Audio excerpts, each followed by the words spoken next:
रामकृष्ण मैत्रिणींनो, स्वागत आहे आपले सर्वांचे। तर आजच्या व्हिडिओत मी तुमच्यासोबत खूप सुंदर असं ब्लाऊज डिझाईन शेअर करणार आहे। जसं की तुम्ही बघू शकता, हे जे काही डिझायनर गळे असतात ना, तर यांना आपण कशा पद्धतीने कटिंग आणि स्टिचिंग करू शकतो याची माहिती मी तुम्हाला इथं देणार आहे। तर बघा, हा बॅक नेक आहे आणि खूप डीप आहे। तर आपण याला बॅकला हुक घेतोय। याचं मी अस्तर कटिंग करून घेतलेला आहे। तर सर्वच मैत्रिणींसाठी खूप महत्त्वाची टिप इथं अशी असणार आहे की सर्वप्रथम तुम्ही ब्लाऊज जेव्हा कटिंगला घेतात ना अशी डिझाईनची, तेव्हा त्यांची गडारुंदी चेक करायची। गडारुंदीला किती आहे त्याच्या निम्मे करून मग तेवढीच गडारुंदी तुम्हाला टाकायची आहे। त्यापुढे शोल्डरचं माप घ्यायचं, म्हणजे तुम्हाला परफेक्ट असं माप मिळत असतं। सेम त्या पद्धतीने माझं इथं मी बॅक पार्ट कटिंग केलेलं आहे आणि त्याप्रमाणे आपण मधून त्याला सेंटरला कट लावत बरोबर बॅकचं जे पार्ट आहे ते असं इथं तयार करून घेतोय। म्हणजे हे ब्लाऊज आपण बॅक हुकचं बनवतोय आणि फ्रंट नेक खूप सुंदर असा आलेला आहे। तर आपण याला फ्रंटला प्रिन्सेस कटमध्ये बनवून घेणार आहेत। कटिंग न करताच मी प्रिन्सेस कट बनवणार आहे। तर असे जे डिझायनर ब्लाऊज असतात ना, ते मी तुम्हाला वेगवेगळ्या प्रकारमध्ये दाखवत असते। तुम्ही जर का नेहमी व्हिडिओ बघत असणार तर तुमच्या नक्कीच लक्षात येणार आहे। तर ही एकदम सोपी पद्धत आहे। जेव्हा आपण बॅक हुकचं ब्लाऊज बनवतो ना, तर त्याला अशा पद्धतीने अल्टर करा, म्हणजे परफेक्ट असं गळ्याचं लुक आपल्याला त्याला देता येतो। त्यानंतर पूर्ण जे अस्तर आहे ते व्यवस्थित असं आहे तसंच इथं स्टिच करायचं आहे आणि एक्स्ट्राचा जो काही कापड आहे तो आपण इथं कट करून घेणार। सेम पद्धतीने मी बॅक पार्टचे दोन्ही पार्ट इथं तयार करून घेते आणि इथं आपण काय करणार आहे, आता हुक पट्टी आणि आय पट्टी तर आपल्याला म्हणजे करण्याची गरज नाही आहे। आय पट्टीसाठी आपण फक्त छोटीशी एक पट्टी तयार केली, ती आपण तिथं आतमध्ये अशी सेट करून घेणार आहेत। बरोबर एकदम परफेक्ट अशी ही पद्धत आहे। प्रोफेशनल पद्धतीने मी तुम्हाला इथं ब्लाऊज दाखवते। तर अशा पद्धतीने आपण इथं दोन टिप टाकून घेतल्यानंतर आपण याला आय बनवून घेणार आहेत। तर इथं टक्स वगैरे पण आपल्याला घ्यायचे आहेत, दोन्ही बाजूला टक्स घ्यायचे। परफेक्ट असा लुक मिळालेला आहे। बरोबर त्यानंतर मी तुम्हाला फ्रंट पार्ट दाखवणार आहे।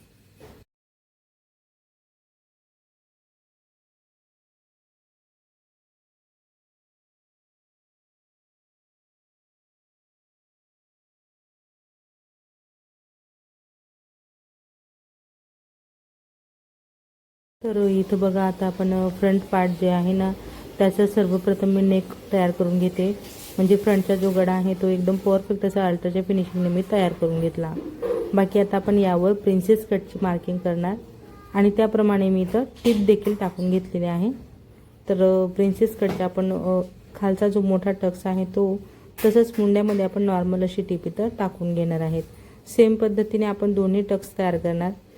बॅकला हुक असल्यामुळे फ्रंट बंद असणार आहे। तर कटिंग न करताच आपण इथं प्रिन्सेस कट बनवून घेतोय। तर हे ब्लाऊज आहे 36 मापाचे, त्यासाठी मी हे बनवून घेते।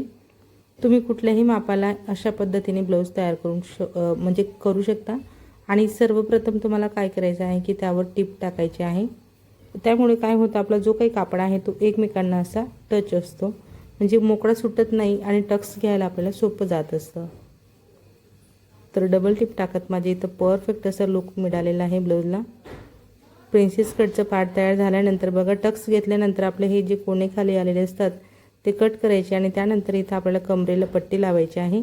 यासाठी मी 2 इंच रुंदीला पट्टी कट केलेली आहे आणि छान अशी मस्त फिनिशिंगमध्ये आपण इथं पट्टी लावून घेतोय।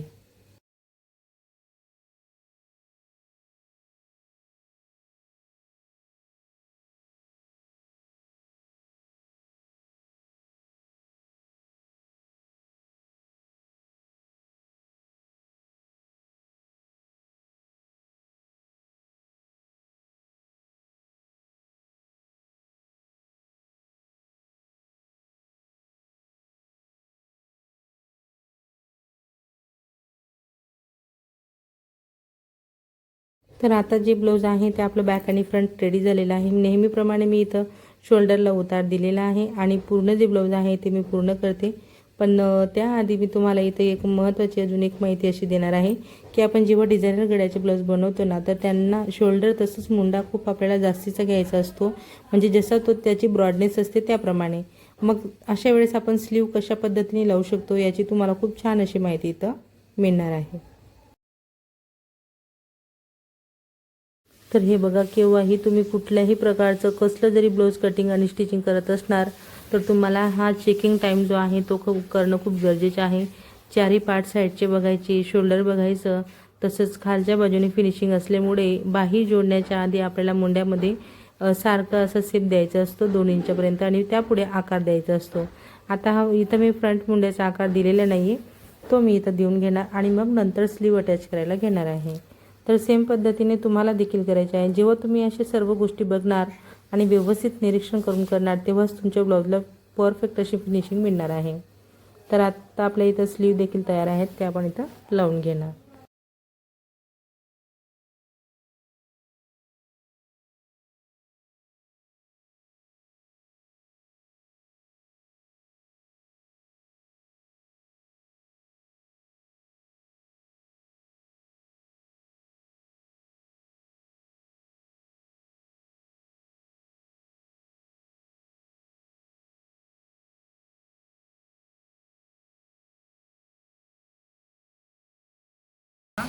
हे जे ब्लाऊज मी कटिंग आणि स्टिचिंग तुम्हाला दाखवली ना, तर हे मुळात म्हणजे पसरट गळे होते आणि डीप होते. तर मी डीप गळ्यामध्ये याची कटिंग केली.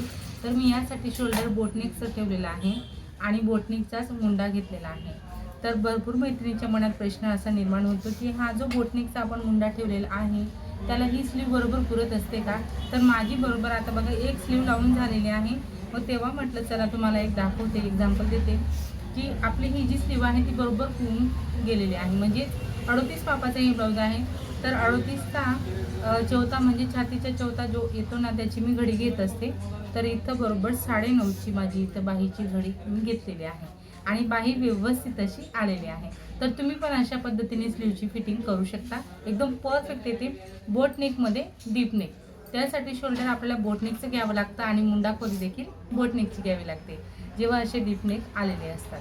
ठीक आहे. तर मग मैत्रिणी, आजच्या ह्या व्हिडिओत मी तुम्हाला ह्या ब्लाऊजची कटिंग आणि स्टिचिंग दाखवलेली आहे, तसंच समजून सांगितलेलं आहे. आजचा हा व्हिडिओ तुम्ही माझा पूर्ण शेवटपर्यंत बघितला त्याबद्दल तुमचे सर्वांचे खूप खूप धन्यवाद. असेच माझे व्हिडिओ बघत चला व मला सपोर्ट करा. आवडला असेल व्हिडिओ, थोडा जरी फायदेशीर वाटला असेल तर मात्र व्हिडिओला नक्कीच लाईक करा, शेअर करा, कमेंट करा. धन्यवाद.